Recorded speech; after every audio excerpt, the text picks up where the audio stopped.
to have this opportunity. Consumption is changing planning and zoning, and it's an exciting topic. This was actually requested by a number of friends and colleagues, and we've enjoyed putting this together. It's a very exciting area of planning.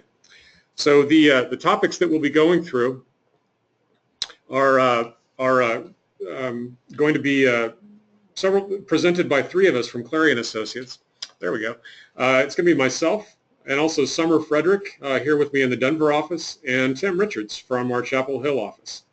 And before we get into the substance, Summer had a few logistics just to get out of the way. So first of all, I wanted to let everyone know that the APA-CM credits have been approved for this session. Also, in your participant dashboard, there should be a section where you can type in questions.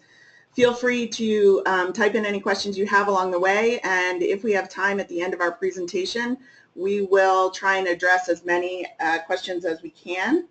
After the webinar, sometime next week, we will be sending out a survey which you can then fill out to give us feedback not only on this particular webinar, but also provide suggestions on future webinars that you would like to be a part of this webinar series. Just to let everyone know, this webinar is being recorded, and again, early next week, it will be added to the Clarion YouTube channel, where you will be able to watch the presentation or share the presentation whenever you wish. Also, sometime next week, we will be posting a list of resources that we mention or that we used to create this webinar. We'll be posting that on our Clarion website, so look for that sometime early next week. All right, Summer, thanks very much. So let's go ahead and jump into the presentation. This is an overview of where we're going. I'm going to be giving some background and introduce the topic. Then we're going to be focusing on three areas of the sharing economy that we think are especially interesting and have some of the most current interest for planners. Summer will talk about housing and short-term rentals and similar issues. Tim will be talking about car sharing and other transportation-related issues. And then I'll close out by talking about some of the ways that the nature of the workplace is changing due to the sharing economy. And then we'll have a few closing thoughts for you. So let's go ahead and jump in, and I've got some background just to get us going. And I just wanted to show briefly just a screenshot from a Google search that I did yesterday on sharing economy, just to show, you know, we're over 1.1 million results just for news articles dealing with some aspect of the sharing economy. And you can see these go in a lot of different topic directions. Everything from going into flight sharing and going into international issues and going into changing demographics and how all those relate to the sharing economy. The point here really is just that it's a very hard topic to get your head around. There's so much information that it's a real challenge to kind of organize your thoughts. And so one of the goals for our presentation today is to really just give you a meaningful framework within which to think about sharing economy ideas. Just a little bit of terminology up front, just to make sure we're all talking about the same thing. The sharing economy is defined by a lot of different folks in different ways, but a real good one is from Wikipedia, the Shared Encyclopedia. Sharing and reuse of excess capacity in goods and services. So different folks are getting together and sharing a car, or sharing a bicycle, or sharing a hammer, or some specialized knowledge, or it could be anything that they're sharing. But the sharing of resources is to achieve mutually beneficial ends. There are a lot of different synonyms for the sharing economy out there. I've got a couple up here, peer-to-peer commerce, collaborative consumption. The boundaries, the parameters of what you define as the sharing economy vary widely by source. And I would encourage you to look at some websites that have tried to encapsulate a lot of that information. Collaborativeconsumption.com is a really good resource, for example. When you're thinking about the sharing economy, there's different market orientations. It can be peer-to-peer, so individual to individual, and those are generally nonprofit. Think about Craigslist, or I'm sharing something with you, maybe not for a fee, or it could be business to peer. So I'm actually sharing a car that's made available through the Car2Go service, and those are often profit-based. Those profit and non-profit distinctions are definitely not exclusive, and I could give you examples of profit-oriented peer-to-peer networks and vice versa, but generally those are kind of good guiding rules. I think another thing to just remember about the sharing economy is that it's become increasingly monetized over time. It's been more of a financial, more of a significant financial interest in the sharing economy, as illustrated by the rise of things like Airbnb, which have grown out of the initial kind of nonprofit couch surfing models. So let's think about just a few ways to categorize sharing economies. One of them is product service systems. So there's a product out there, and we as individuals want to use those products. So maybe we want to use that car. We want to share that car. It's operated by Car2Go. Or maybe we want to share that drill or that set of screwdrivers that's owned by the Denver Tool Library. So there's a service or a product or a service that's being shared by many individuals. There's also redistribution markets. This is another type of the sharing economy that's out there. Think about eBay, think about Craigslist or FreeCycle, things where we are sharing goods or maybe sharing services, not always for profit, but we are sharing them so that others can benefit from the things that we have. And then finally, collaborative lifestyles. So we have mutually shared interests. We might both want to fund the same, small independent film company, and so we both contribute to Kickstarter, something like that, or Lending Club, where they're contributing money to certain types of entrepreneurs. So these are just different ways of thinking about and categorizing the sharing economy. They're not exclusive. There's a lot of bleeding of the lines here. It's also important to just recognize that within each of those categories, they have all influenced different sectors of the economy. Here's some of the usual suspects in three important sectors: lodging, transportation, and finance. Those are some of the usual suspects, but there are many more. Community resources, food and dining, where we can go and eat shared meals at our neighbor's house or some stranger's house. Shared workspaces, which we'll talk more about later in the presentation. Dog vacay, sharing of pet services. So the sharing economy, as we all know, has filtered into a lot of different areas of the economy. It's really taken off. It's really become tremendously important in America. Not exclusively in America, though. It's an international trend. This is a slide that just shows the We Share Fest from Barcelona in 2015, the Global Sharing Week, which was an international event in 2015. The sharing economy is by no means limited to America, so it's just important to remember that, and it's pretty fun to check out some of these resources online. Sharing economy is not a new phenomenon. Remember the co-ops, the rural co-ops, where farmers might get together to share tools or share ideas about farming techniques. A lot of these ideas have been around for a long time, but something's changed. Something's changed, and we've moved from the small scale, rooming house or bed and breakfast on the left-hand side to a big global conglomerate like Airbnb on the right. And one of the things that's interesting about the sharing economy is just to think, well, why has this changed? What have been the factors? And we just wanted to cite a few of them for you. Obviously, technological progress has really changed. The internet has made the ability to post, photos of your widgets or your cars or your movie posters online, so people can see those, and people with like interests can trade them. And the internet has obviously, been a big factor in the growth here. But I think also the technological progress related to GIS capabilities has been big. The internet is not only available to show pictures, it can track our location. It can track the location of cars that are available to share or bikes that are available to share. And I think that GIS capability has been major in stimulating the growth of many of these industries. From an economic perspective, I think we all understand that it costs money just to be the sole owner of a thing, be it a hammer or be it a condo in New York.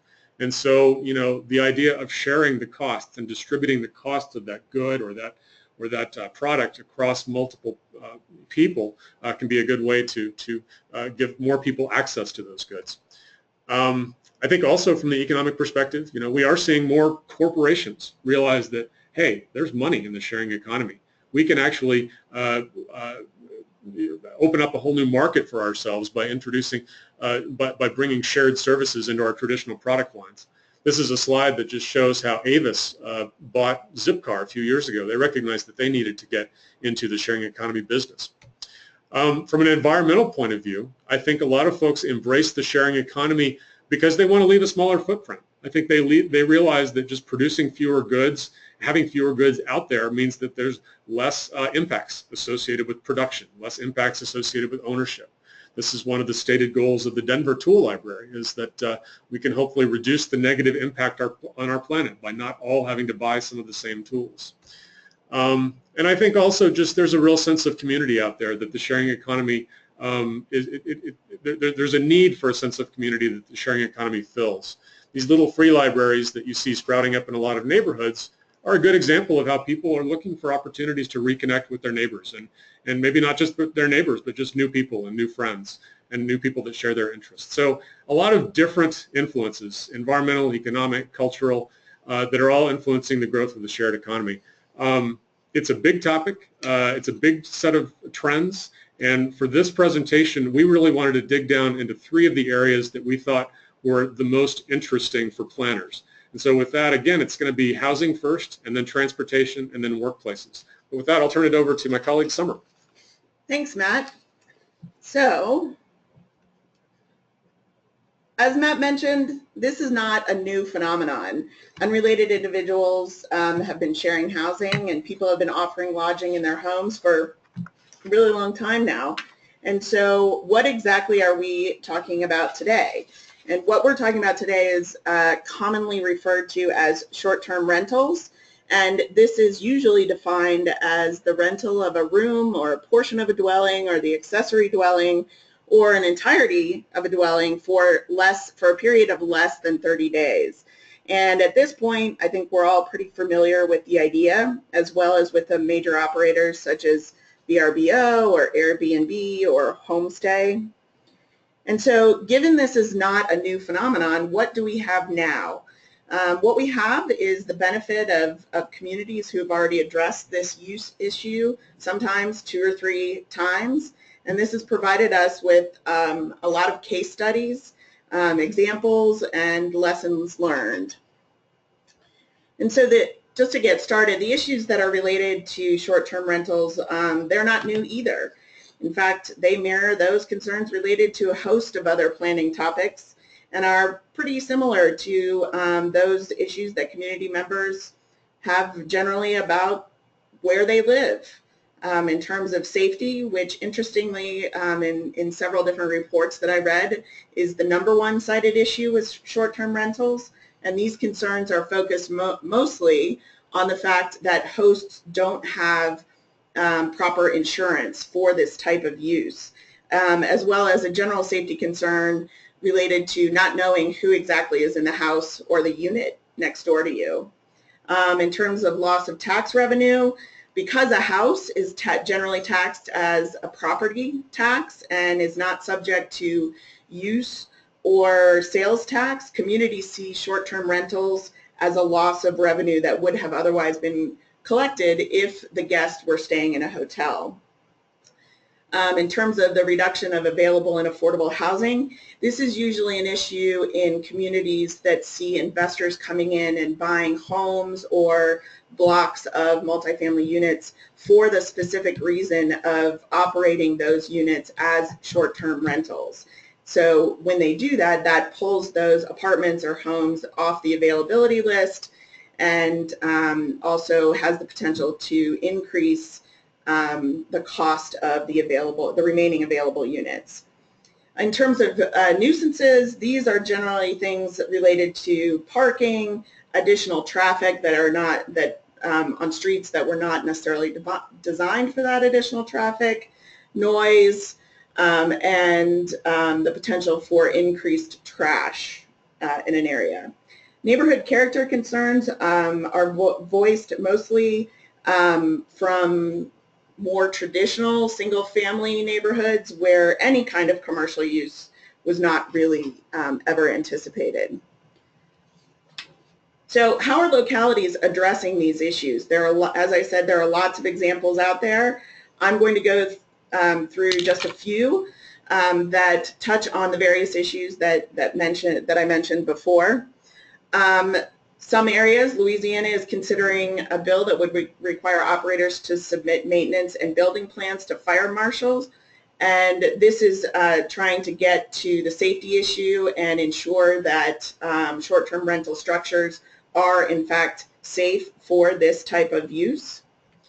In some communities, off-street parking is a big issue. Durango requires 1 additional off-street parking space per bedroom for short-term rentals to ensure that there is sufficient on-street parking available. To cut down on perceived higher transient activity in neighborhoods, some communities are limiting the number of rental days a short-term rental can be on the market per year. I've seen anywhere from a cap from 90 to 180 days. There are some location restrictions, and so this San Luis Obispo imposes a 200-foot buffer between short-term rentals, and the intention of this is to try and prevent, the entire side of one street becoming all short-term rentals, or the whole floor of an apartment building becoming a de facto hotel. So some communities have started to think about ownership requirements. One example is right now at this very moment, Denver is considering a requirement that a short-term rental must be the primary residence of the owner, of the property owner. The idea behind this is that there is some accountability, and restricting it to primary residences would also get at ensuring the availability and affordability of the housing stock.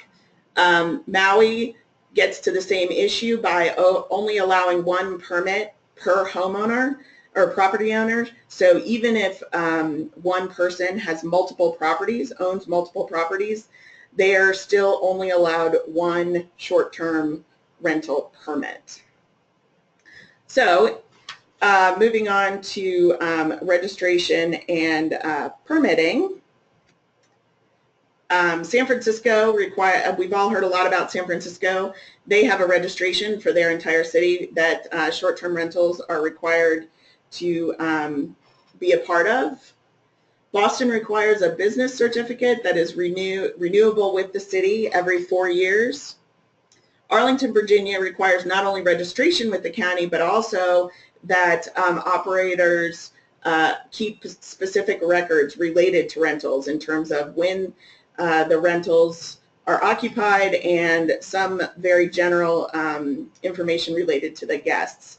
And these kind of requirements are getting at more of the issue of information, knowing where these short-term rentals are located in an area, knowing how often they're rented, knowing who is renting them. And the idea behind this is that localities can keep this information and sort of check it every once in a while to make sure that they are addressing this issue appropriately.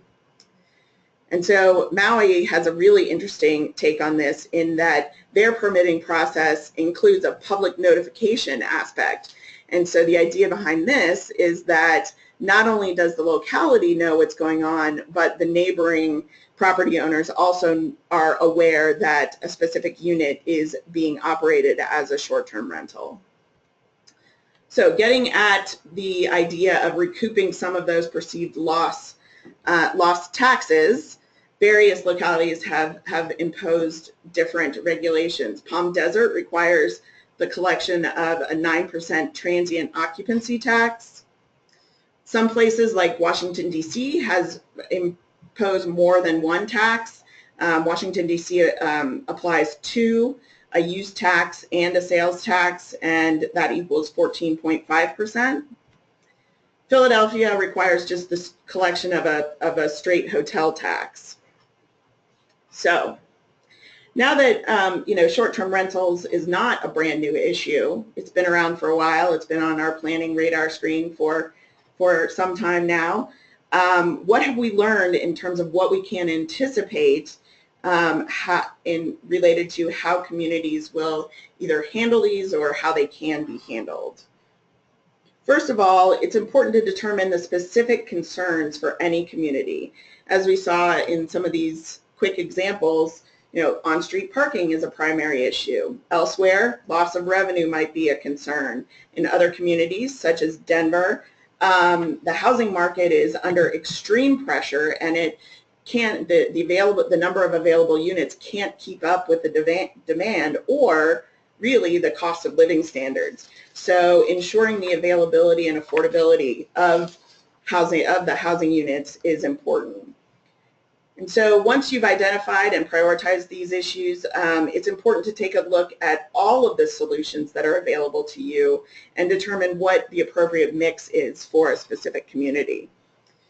And a big consideration while doing that analysis about what is important is considering the feasibility and the appropriateness of the level of enforcement in a community.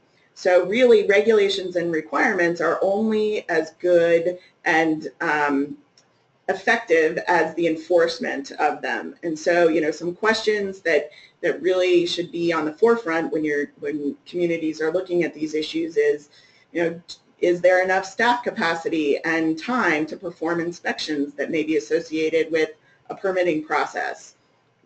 Is there enough technological infrastructure to support a registry system? And so the idea is to make sure that what you're putting on the books really will be effective in the community.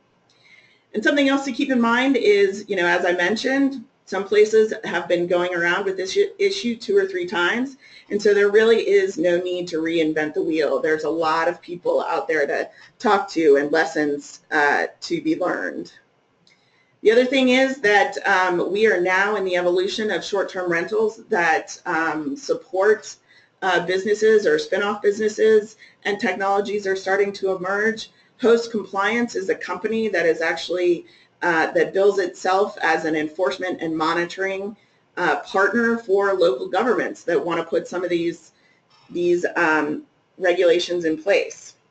And as with most planning issues, it's good to keep in mind to expect the unexpected. So as many case studies that are out there in terms of what has worked or various different approaches, there are probably an equal number of case studies of localities that have put what they perceived as really tight and very specific and very comprehensive regulations or requirements in place, and something somewhere along the lines might have gone off the rails, and so they've had to revisit it. And there were some good stories about the unintended consequences. And so with that, I am going to turn over our session to Tim to talk about transportation and the sharing economy. All right, good morning or good afternoon, depending on where you are. It's afternoon where I am. It's good to be with you today. So I'll be talking about transportation in the sharing economy. And this is an area where the sharing economy is evolving rapidly. Summer's comment on expect the unexpected is definitely the case in this area of the sharing economy. I mean, who would have imagined, even 10 years ago, the types of technologies and services that are available in this area of transportation. Unfortunately, we have just a few minutes to cover some of them and highlight some of the issues that are most relevant to planners. So when we talk about shared transportation, this, in its broadest sense, this is anything other than exclusive ownership and use of a vehicle. And we're all familiar with forms of shared transportation that have been around for a long time, including buses, trains, taxis, airplanes. What we'll talk about in the next few minutes are some emerging forms of shared transportation. So these include bike sharing. An example of that is the divvy system. You can see that picture at the bottom of the screen in Chicago, where the city owns the bikes and infrastructure, then people are able to pay to use the bikes. Car sharing, an example of that is Zipcar. You can see that image as well on this slide. This is a for-profit corporation that owns the cars, and then people pay to use the cars on a short-term basis. And then ride sourcing, which we're all familiar with if we've been listening to the news or browsing the internet, there's always something popping up about Lyft or Uber. And so these are often called technology networking companies. And they basically provide a technology that connects a driver of a private vehicle with a rider, and then coordinates the payment, the routing, the routing, and allows for the sharing of feedback. And then I have included microtransit, which is sort of a recently coined term to refer to on-demand sort of shuttle type services that would have flexible routing and be able to pick up a number of people and sort of generate the routes on the fly. And this is all made possible because of the progress in technology and the adoption of new technologies in the form of smartphones and the like. So we can go to the next slide. So what sorts of trends have we seen? And Matt touched on some of these trends in his introduction, but bigger players. So we have large multinational corporations entering and also exiting the market, as is the case with Hertz Rent-A-Car. The Hertz 24/7 service went for about 2 years and ended last year, but you have Avis Budget Group purchasing Zipcar in 2013. As Matt mentioned, you have Enterprise purchasing the iGo, which had been a nonprofit car share in Chicago. I want to say that was in 2013 as well. So you have sort of a consolidation of these car sharing services under these large corporations. More users. We're seeing the services becoming much more mainstream even in the last couple of years. And you know, some milestones. Zipcar is approaching 1 million members, and Uber reported its 1 billionth trip in December of last year. And considering that Uber has only been around since 2009, that's a pretty impressive and rapid adoption of this type of service and technology. And we're seeing new services emerge, where some of these TNCs are providing we call it ride splitting, which you could also classify as microtransit, but essentially consolidating multiple rides along a single route for a reduced fare. So you have Uber Pool, you have Lyft Line. So these are innovations in services. You also have Lyft beginning to use its platform for conventional carpooling. So this is the case in the San Francisco area.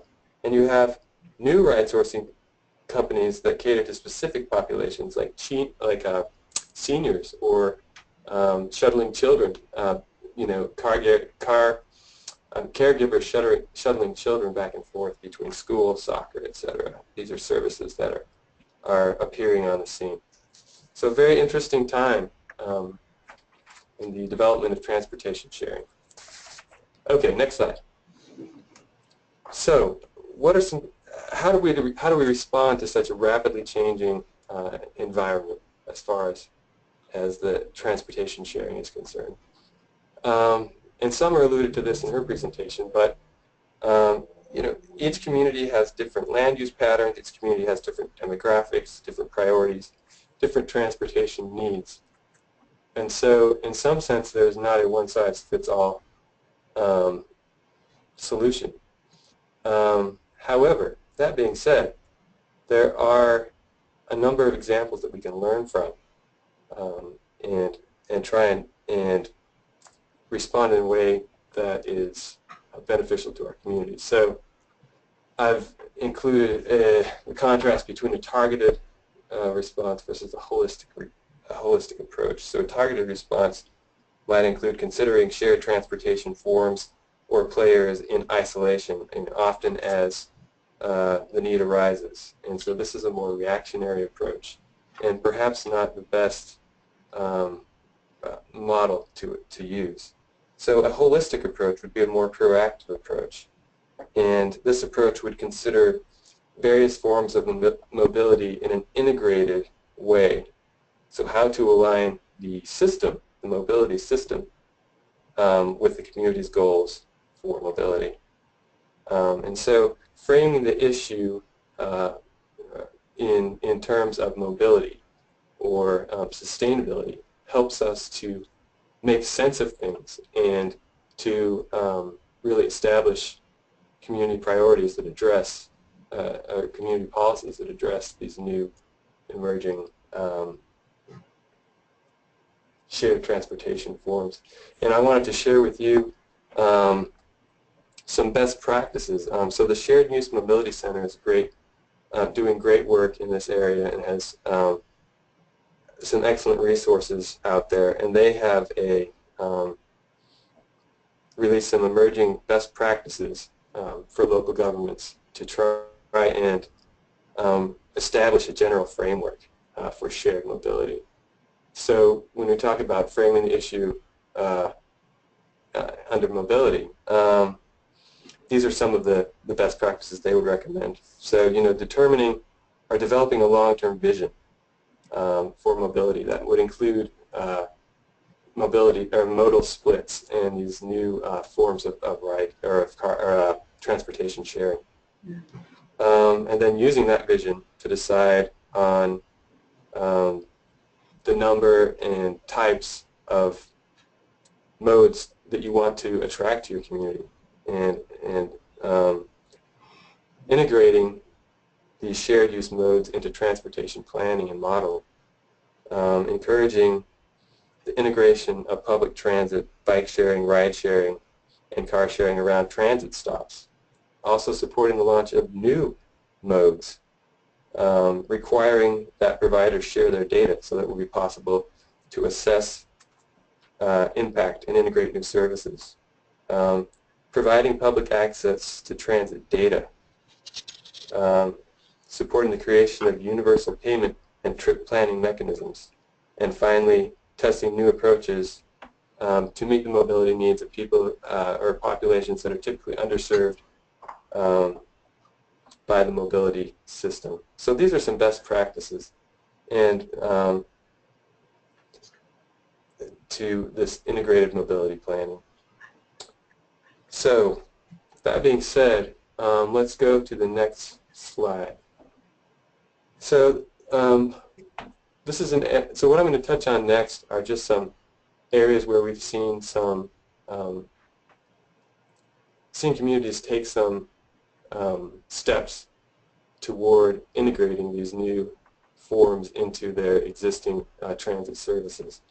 So first of all, integrating car share with transit. So the Our Car Metro Transit is in the Minneapolis-St. Paul area, and they have an integrated payment system where you can use the go-to cards for both the transit service and the car sharing service. I have on there as well in the Washington D.C. area where you have parking provided at the metro stops for the car share.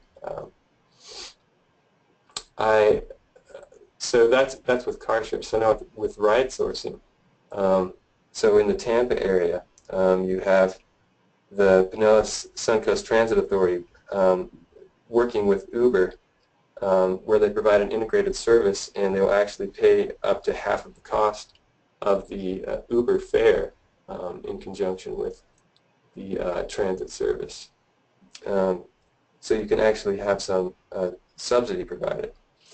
And then finally, the one at the bottom, Ride, KC, and Bridge, is an interesting new partnership where Kansas City has partnered with Bridge, which is a shuttle service, sort of an on-demand shuttle service that started in Boston in 2014 and has expanded now to Washington, D.C. and now Kansas City, where you actually have the standard fare of $1.50 for this on-demand bridge service within certain hours and within certain areas. You pay the standard fare that you would pay for the conventional transit. And it'll be interesting to see how these partnerships progress. I've included as well the point on data. Access to data is an important consideration because it helps, so if the local government has access to the data for the different ride sourcing or car sharing services, it can better understand how the system works and how it can be improved. And so we've seen Seattle negotiate data sharing with car sharing services. We actually saw Portland last year negotiate access to data from Uber and Lyft during a 4-month pilot program. And so to the extent that common access to data is achievable, it's something that's desirable. Okay, next slide. Finally, taking it to the level of, or considering sustainability, which of course sustainability and mobility will have a lot of overlap, but you know, the environmental aspect of sustainability is addressed in more ways than just trying to reduce vehicle miles traveled, but also considering electric car sharing services. So Blue Indy is a project in Indianapolis. A private company has actually installed a number of charging stations along public roads, so in cooperation with Indianapolis. So you have electric car sharing in downtown Indianapolis, and you can see I included the price options from their website. And interestingly, if you have your own electric vehicle, you can actually pay a subscription and use their charging stations as well. So it's a very interesting development and promising in terms of reducing greenhouse gas emissions. And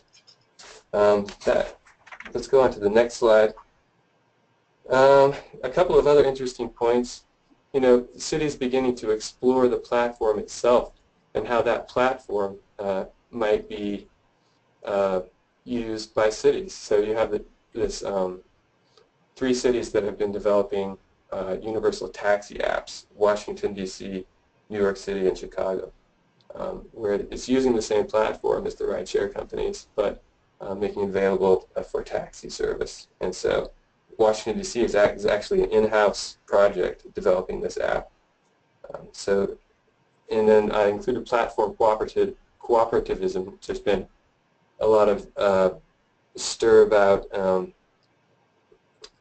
you know, using the same platform, but in a much more so taking the conventional cooperative and then employing this new platform and the new technology that's available. Next slide, please. So zoning issues.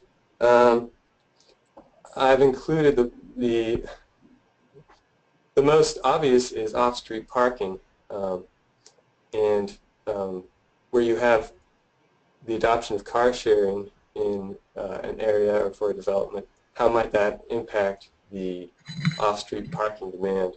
You know, so I've included sort of 3 levels. You know, the most basic level would be simply to look at your zoning ordinance and see if car sharing is addressed at all in your zoning ordinance. And this is something that I don't believe Cambridge has actually amended their ordinance yet. Some of you may know better, but the text amendment was put forward and has been under consideration to simply acknowledge the car sharing, that car sharing is allowed in accessory or principal parking areas, and setting some standards for that. If you do have minimum parking requirements, which most communities do, but not all, then you can also incentivize the provision of car sharing spaces, and this is the case in a lot of communities where you can have a direct reduction in the parking requirements, minimum parking requirements. In Austin, it's up to 9 spaces. Or you can have it integrated into a transportation demand management program as an element of that program.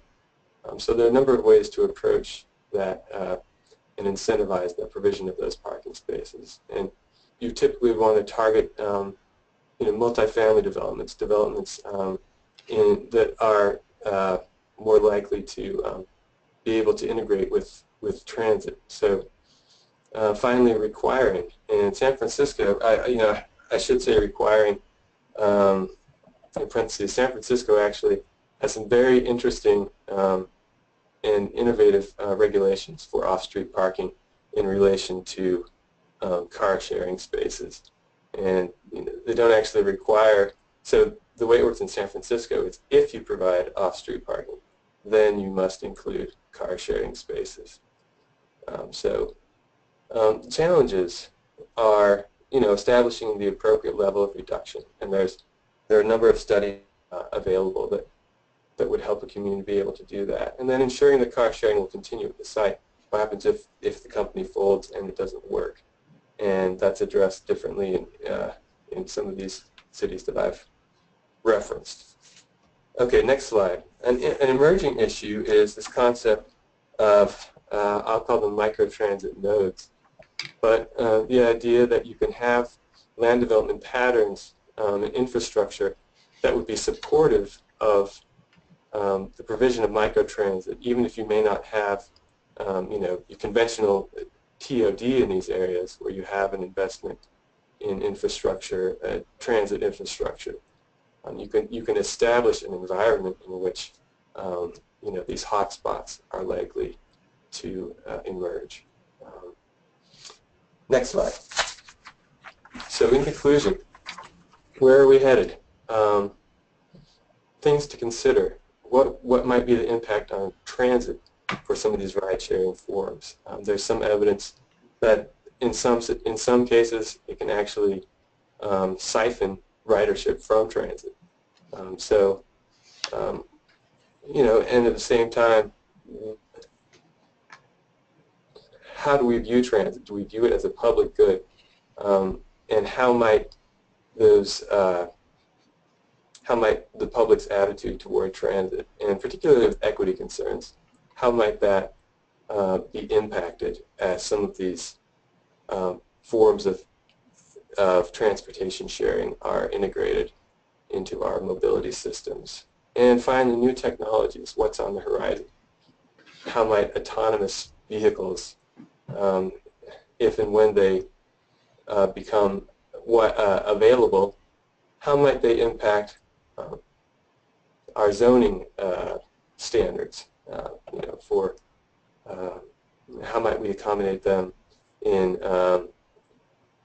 the various standards we have? And finally, smart infrastructure, which is the concept of infrastructure that is connected to the internet and is able to respond dynamically to changing conditions, whether it be me driving down the road and the street light turning on for me in advance, or whether it be collecting data on the status of the infrastructure itself. So, and I have question marks at the bottom. Who knows? 10 years ago, we might not have guessed some of the things we're seeing now, and who knows what we'll see in another 10. But we have some excellent resources to draw on at this point to begin to take an integrative planning approach to these new transportation sharing options. So with that, I'll turn it back over to you in Denver. All right, thanks, Tim. This is Matt again, and thank you all for hanging in. So again, this is exciting stuff. The overall thrust of our research and thinking has been that the sharing economy, the sharing of information and goods and services is changing our society in ways that are many, in big and small ways. And I think the whole short-term rental piece and the transportation piece have gotten a lot of attention. The workplace piece has not gotten quite as much attention, and so we wanted to shine a little bit of a light on this and conclude our presentation talking about the way that we feel like the sharing economy is changing the places where we work. And based on our initial conversations, we think there's at least two important trends that we should talk about from a planning perspective. The first is co-working, and the second is the increasing use of homes as businesses. So I'm going to talk about both of those in order. First of all, going into co-working, and just so that we are all talking about the same thing, there's a real trend, for a lot of workspaces now that are much more open and collaborative. You know, the walls have been removed, you know, to the extent the structure allows that. Permanent workstations are removed. They're flexible floor plans. They've got clusters of desks and maybe even, you know, pillows or workplaces on the floor that allow individuals to choose a workspace that works best for them. And these come in a lot of different formats, but the intent generally is the same across all the different formats. First of all, just, you know, putting people in a room together makes it easier for them to talk to each other. It's easier for coworkers to communicate when they're right next to each other. The decision making can be faster. So from an employer's perspective, the idea of a shared workspace can lead to increased productivity. You know, we might be learning directly from others as opposed to having to wait for an email to come from the corner office. You know, we can just talk to our colleague directly on the floor. There's also interesting studies that show that productivity is increased, you know, when people know they're being watched. You know, they're not hiding in an office, but they're actually surrounded by coworkers, and that can lead to increased productivity. So obviously, you know, you put more great minds together, you've got opportunities for creativity and brainstorming, etc. And also there's an important point there about, you know, equal exchange of ideas, you know, getting away from the whole corner office idea, putting everybody on an equal footing and trying to flatten the overall structure of a company so that everyone is contributing to the overall good. So a lot of different reasons why companies get interested in these ideas of co-working. There's a lot of examples now out there. This is an example from Denver that we're familiar with. Industry is a development in an older building in the Rhino neighborhood. It's an old industrial building that's been repurposed as a shared office space. You see an interior photo down on the right-hand side. And there's a lot of cool stuff there. There's a lot of you know, high-tech firms. There's website development firms. Actually, Uber's office in Denver is located in this building. There's 3 restaurants on site. There's a shared restaurant, a shared kitchen, I mean. But many shared conference facilities. There's the requisite ping pong table. So it's got all the bells and whistles. And you see some quotes on the bottom left from their marketing materials. You know, the nexus of creativity and technology in downtown Denver. Hub for business, recreation, modern living, and dining. Best way to describe us, like a well-organized art collection. This is a very hip place to be. You know, if you're a young kind of tech startup or an entrepreneur that wants to affiliate with a tech startup, this is the type of environment that would really be attracted to you. As I mentioned, there's many formats for these types of co-work spaces. Multi-tenant versus single-tenant, that's a big distinction. So in a multi-tenant co-working space, you might have shared amenities like a shared kitchen or shared conference facilities, but yeah, you can have several companies or organizations that are taking advantage of those shared facilities. You also could just develop a single tenant shared facility. So think about a company like a Goebel, you know, that develops a shared workspace where they are putting departments together to try to get them to talk more to each other. So, you know, apply that to a local government. Think about, you know, putting the planners and the engineers in closer physical proximity to each other in an open space. And that's that type of better coordination and communication that they're looking for. What do these cost? You know, you think about those office type spaces, and this is an example from a Denver co-work space, and it's just interesting to see that, you know, there's several options, you know, for the type of environment that you want. You could come into the shift workspaces and get a private office for $600 a month. You could have a dedicated desk for $400 a month, or you could be in a more open co-working space for $179 a month. So these are equipped to support a variety of entrepreneurs, from the individual to the small business to the medium-sized business. So flexibility is the key. I mentioned that there's many formats.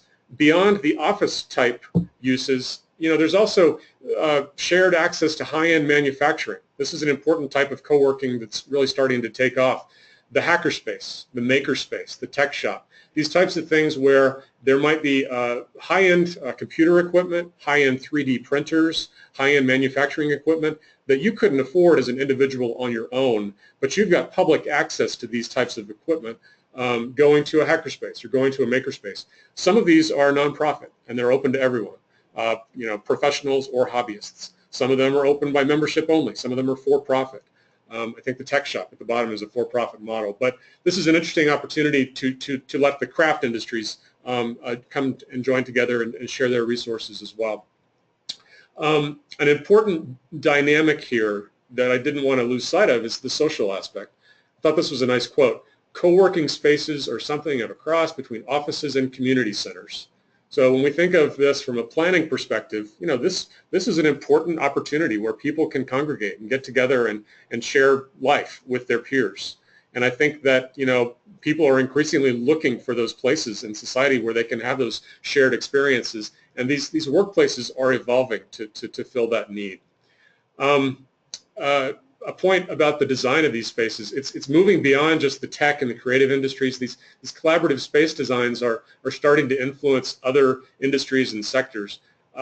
This is an example on the bottom left from a traditional office building in downtown Denver.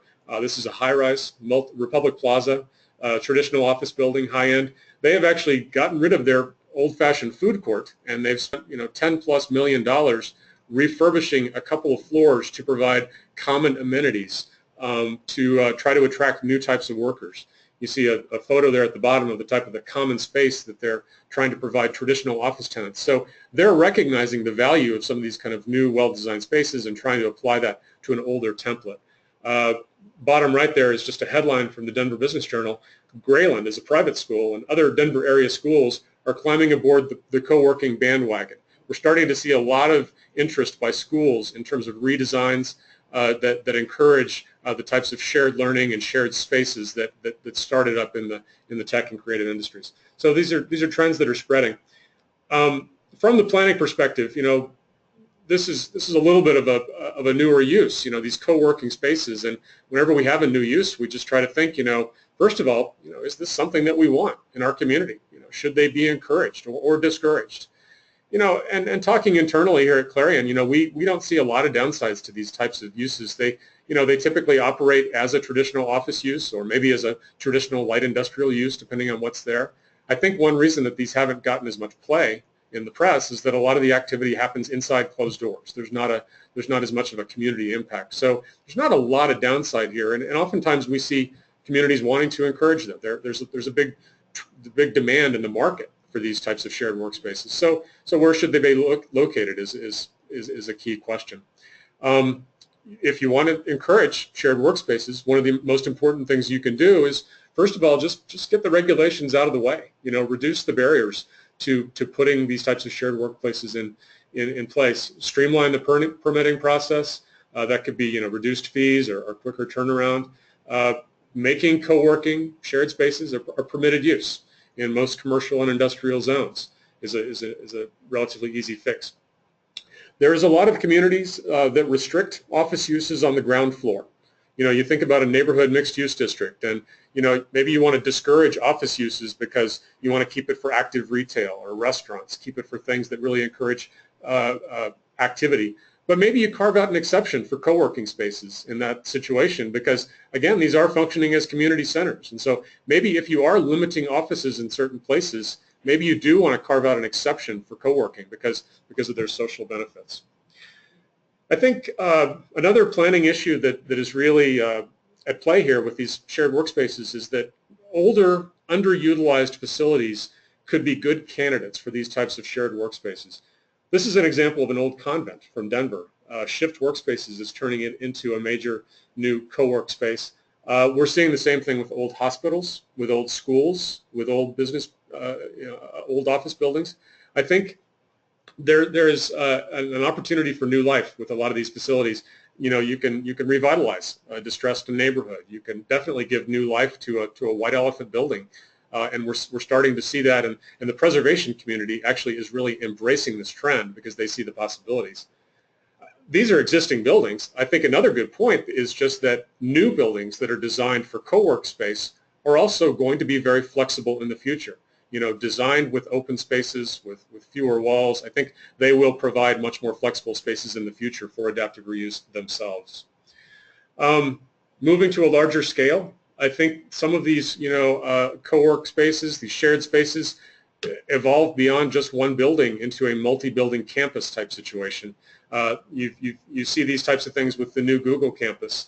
I think that's in Mountain View, California, and Apple, et cetera. So these types of larger campuses, I think you're going to start to see these. We've already seen a small campus in Denver with a collection of small office buildings on a much smaller scale, but the planner's traditional toolbox for dealing with campuses is going to come into play here. You know, when you get these larger workspaces that include, you know, maybe a hotel for the employees or public plazas, how do you move forward with accommodating them? So that toolbox is going to be important.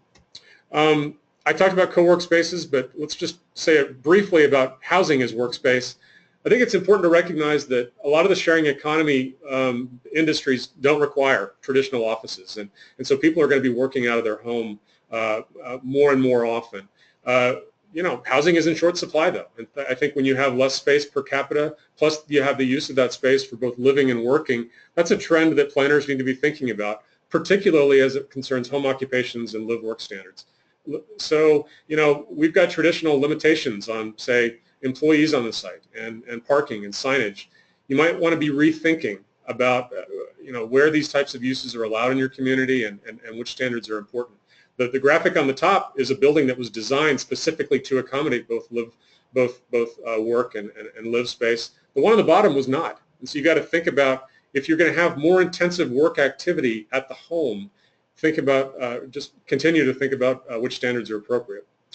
Well, we're running out of time, so I'm going to zip right into our closing thoughts. But we've given you a lot of information today, and Summer and Tim and I tried to put together just what we thought were some, you know, key lessons to emphasize our big points.